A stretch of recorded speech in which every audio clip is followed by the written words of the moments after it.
This is going to be a video on chapter 10.4, which is about the areas of regular polygons and of composite figures. So we're going to start with regular polygons. So first off, let's recall what the definition of a regular polygon is. So a regular polygon is a polygon where all the sides and all the angles are congruent. So all the sides are like, say, 5, all the angles are like, say, 60 degrees or something. So in a congruent hexagon, or a regular hexagon, all these sides would be equal, and all these angles would be equal. Okay? It's a nice, equal shape. A non-regular hexagon obviously looks something like this, where, the sides are not equal, the angles are not equal, it's just a six-sided shape. Usually when you say picture a blank, so picture a pentagon, picture a square, or picture a quadrilateral, picture a pentagon, picture a hexagon, picture an octagon, people picture regular polygons naturally speaking, in my experience at least. So if I want to find the area of a regular polygon, now again, this only works for regular polygons, but if I want to find the area of a regular polygon, I can do that by cutting it up into our good old friend, the triangle. Okay? Using a special measure that a polygon has called the apothem. So the apothem, I think I misspelled that there. The apothem, there's an E there. Apothem is basically kind of like the height of a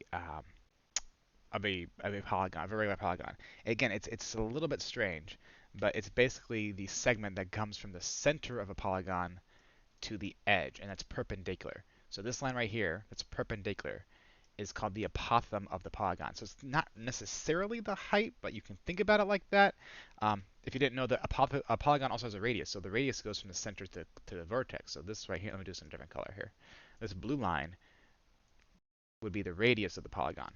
So it's not just circles that have radius. Polygons have radiuses too. It's just that we don't necessarily talk about them too much. So this blue line is the radius, this black line is the polygon, or the apothem. And like I said, we can use this to cut this polygon into a bunch of different triangles. So this is like one triangle, right? Well, it just so happens that I can do this over and over and over with all the sides. So I can do that same thing over here, and over here, and over here, and over here, and I can cut this up, I can cut this hexagon into 6 triangles that are all the same, right? All 6 of these triangles are the same. Now again, they're really curved because I can't draw a straight line with my mouse here, but again, these are all straight lines here. So they're all the same length, or they're all the same triangle, just in different spots. They're all congruent. So if I can get the area of one of these triangles, then I can get the area of the entire shape. So how do you get the area of one of these triangles? Let's just pick this bottom triangle here, this one right here. How do we get the area of that triangle? Well, the area is 1/2 base times height, correct? That's the area of one of those triangles. Well, let's think about what base and height are in this case. So 1/2. What's the base of that triangle?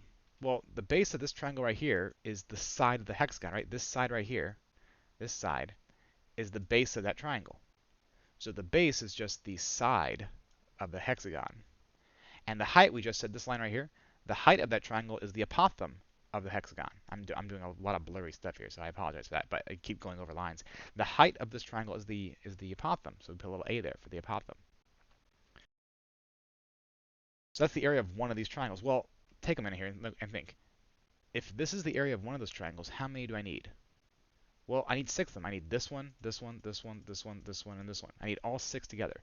So I would times this by the number of sides that the polygon has. So this would represent the area of any regular polygon. Is you take 1/2 the side length times the apothem length times the number of sides. Because this right here, this little part right here, 1/2 SA, that's the area of one triangle. And then n is the number of triangles you have total. Now, if you look closely here, you can even think of a shorter version. Because if this is the side length and this is the number of sides, well, if I multiply the side length by the number of sides, that's just the perimeter, right? If this was 6, then if I take, well, let me just do, that's an easy number. If this was 6, then I'll take this 6 here, and if I multiply it by the 6 sides, that's the perimeter of the hexagon. So this is often written like this: 1/2 apothem times perimeter. Both of these formulas are the exact same. It's just that instead of saying SN, we say perimeter, because it's basically what you're doing when you do S times N. So let me show you some examples here, because that might sound confusing. Let's get some actual numbers on this here. So when you have a regular polygon, the first thing you want to do is make your triangle.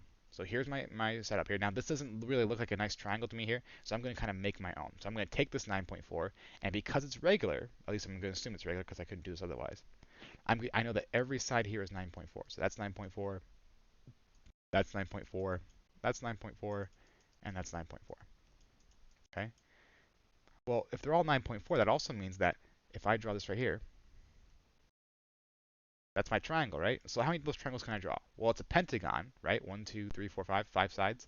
So I should be able to draw 5 of these triangles. And if you do, you can see that you can. There's 5 triangles. And this triangle right here, if I find the area of that triangle, that is 1/2 the base, which is 9.4, times the height, which is 6.5. That's the apothem of that shape, right? That's the area of one triangle. If I want the area of all 5, I would simply take that and times it by 5. Because I want all 5 of those triangles, which are, again, they're all congruent, so they all have the same area. So if I type that in real quick, 1/2 is the same as 0.5, right? So 0.5 times 9.4 times 6.5 times 5 ends up giving me an area of 152.75. 52.75. That's the area of that regular polygon. So once again, when you have a diagram, draw your own triangle, find the area of that triangle, and then simply times it by the number of triangles you would have to have. Same thing over here, right? If I draw my triangle here, if this side's 10, that means this side down here is 10.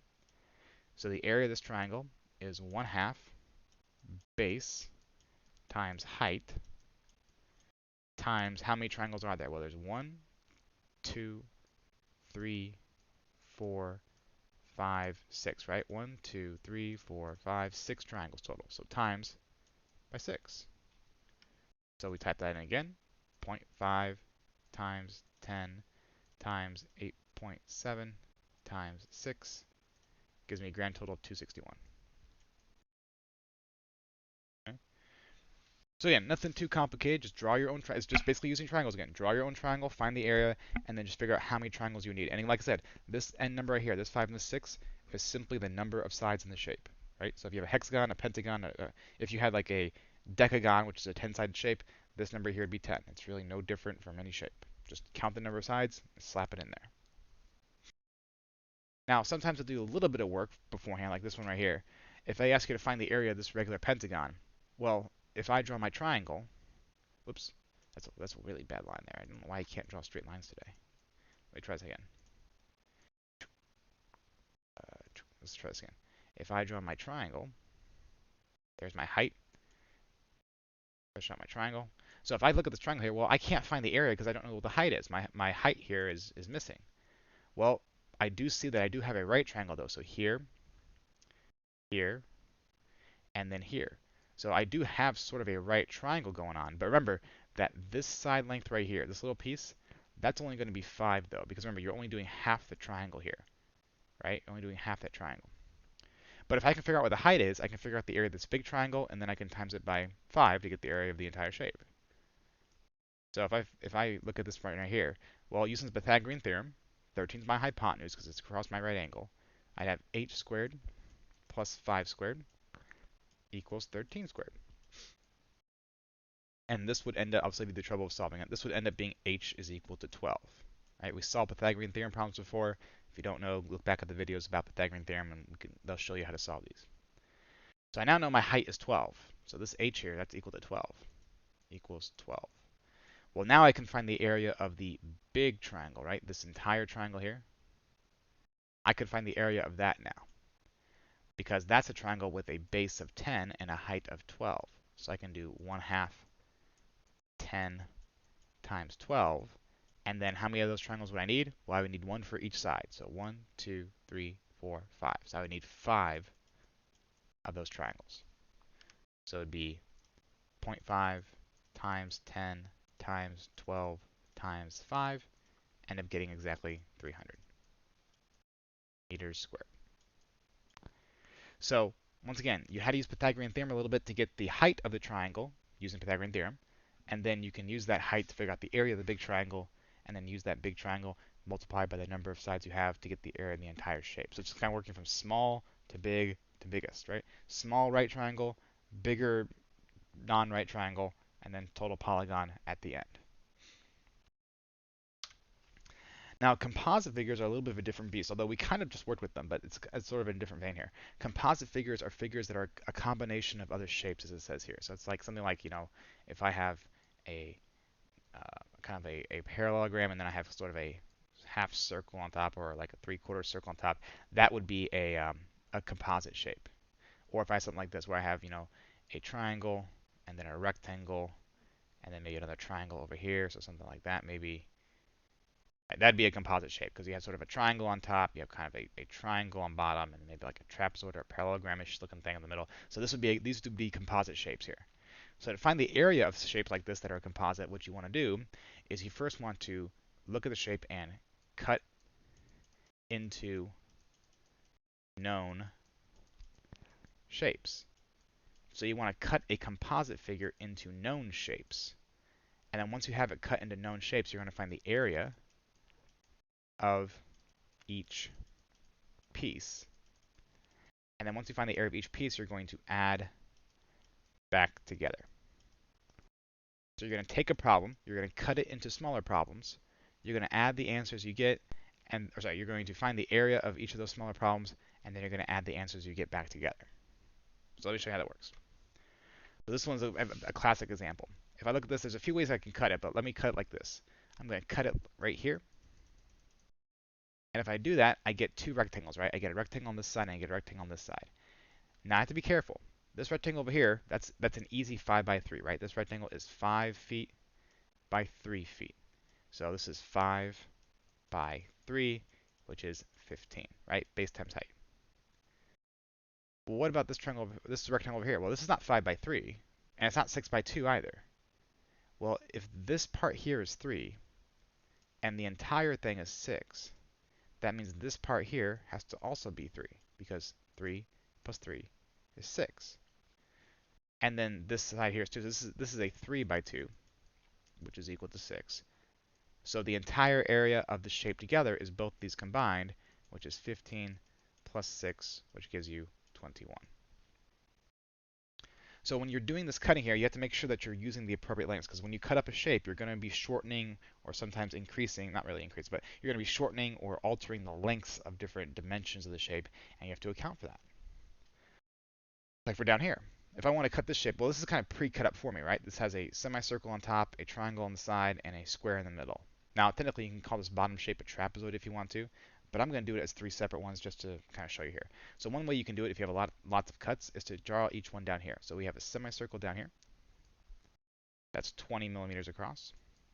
We have a triangle over here, this triangle here, and you have like a rectangle, squarish looking thing in the middle. Well, I know that both these shapes, both the rectangle and the triangle, are 14 meters tall, right? Because the up and down length on each is 14. So 14 here and 14 here. And I know that the bottom of this rectangle shape is 20, right? Because if this line right here, if that's 20 millimeters, then this line right here has to also be 20 millimeters. So this is a 14 by 20. And that means that if this side here is 20 millimeters and the entire thing is 32, that means that this side right here has to be 12. Because 12 plus 20 is going to give me 32. So this triangle has a base of 12. So now I find the area of each individual piece. So the area of a semicircle is pi r squared over 2, because it's just a semicircle. It's a squared, by the way. It's just a semicircle. So this would be pi, not 20, because remember 20 is the diameter, so I have to cut it in half. Pi times 10 squared over 2. Because once again, I can't just do 20 squared because 20 is the diameter. I need to cut in half to get the radius in order to make the formula work. So if we do this here, pi times 100, which is what 10 squared is, divided by 2, we get 157 of that. I'm going to round it to the nearest whole number just for ease of calculations here. Normally you do to 2 decimal points, so you do 15.08, but I'm just going to do to the nearest whole number just to make the adding easier. So 157 for this area. Over here, 20 by 14, well, I don't need really need a calculator to do that. 14 times 20, base times height, we end up giving 280. And then over here, it's 1/2 the base times the height. So half of 12 is 6, and 6 times 14. Let's just do this here. So half of 12 times 14 gives me 84. And then to find the area of the entire shape, I would simply add these together, because I want the area of the entire shape, not each individual piece. So 157 plus 280 plus 84 gives you 521. Excuse me, 521. So again, if you have a composite figure, you want to cut it up as much as you can, or not necessarily as much as you can, but cut it up into shapes you know how to do each individual shape, and then map them together. And like I said, sometimes there's more ways. Excuse me. Sometimes there's more ways of cutting up a shape. Like that last one we did, we could have just kind of imagined that as a semicircle and a trapezoid, right? A semicircle on top and a trapezoid on bottom, rather than a semicircle, a rectangle, and a triangle. So again, and over here in the first one, I could have cut it. I could have cut it horizontally, so I could have cut it. I could have cut it right here and made it like that. So again, there's more than one way to tackle these shapes, depending on how you cut and depending on what your inclination is. And sometimes we have to subtract instead. So if we want to take a shape out of a spot, then we're going to subtract it out, not add it in. So like this one right here. It says, well, it doesn't say, but we're going to find the area of the shaded pieces. Well, to find the area of the shaded pieces, I could find the area of the entire rectangle and or square, probably square, and then subtract it from the area of the entire circle. Let's do the area of the circle first, because it's probably going to be easiest. So the area of a circle with a radius of 5 is pi times r, which is 5 squared.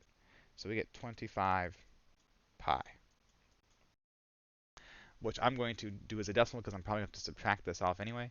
So 25 times pi will give you 78.54. So 78.54. Now, what about the rectangle slash square? It's a square, by the way. Well, if this is 5 centimeters, that means the entire length across, this entire diameter, has to be 10. And if this entire diameter is 10 right here, that means that this distance also has to be 10. And this distance also has to be 10. Why? Well, because all the radii and diameter are equal. So if this diameter is 10, it's going from edge to edge of the square. That means by the law of how squares are, that's going to carry up all the way up to the top. Same thing down here. If I'm agreeing to go 10 to 10 here, if that's the diameter of my circle, and it's 10 meters long because all the diameters are the same, that means this side over here is also going to be 10 meters long because that's, again, how the lines work. I'm just translating it over to the edge of the circle, or the edge of the square in this case. So I have a 10 by 10 square, which is going to give me 10 times 10, which is going to give me 100. So combined, I would take 100, which is the square, and subtract it from 78, from 78.5, because I want to figure out just the area of the shaded pieces. Not the entire thing, but just the area of the shaded pieces. So I take the area of the rectangle and subtract the circle out of it, 78.54, and I get 21.46. 21.46. And that is the area of just the shaded pieces. A little mouse trouble there. So again, sometimes you have to subtract, and usually they ask you to find the area of just this section of the figure. That's probably an indication that you're going to subtract. So this, I knew I was going to subtract because it said, or it would have said, find the area of the shaded region. So if it wants you just to find the area of the shaded pieces, you're probably, now there are ways you could get by with that by doing addition, but they're few and far between. Most of the time when you hear the words shaded pieces, not shaded region, but find the area of the shaded pieces, you're probably going to subtract. Because again, that's just how naturally it works out. So again, that might be the homework. We'll come across that bridge when we come to it on the day that whatever this airs. But right now, that was the end of this video here. Again, composite figures, you simply cut up into figures you know how to do and solve those. And if you have any other trouble with like regular polygons, you make them into normal triangles. You find the area of one of the triangles in the polygon, and then you multiply it by the number of sides in the polygon to get the area of the entire polygon. Okay? So feel free to review the video, ask me for help. Otherwise, hopefully this helped you out, and I will see you next time.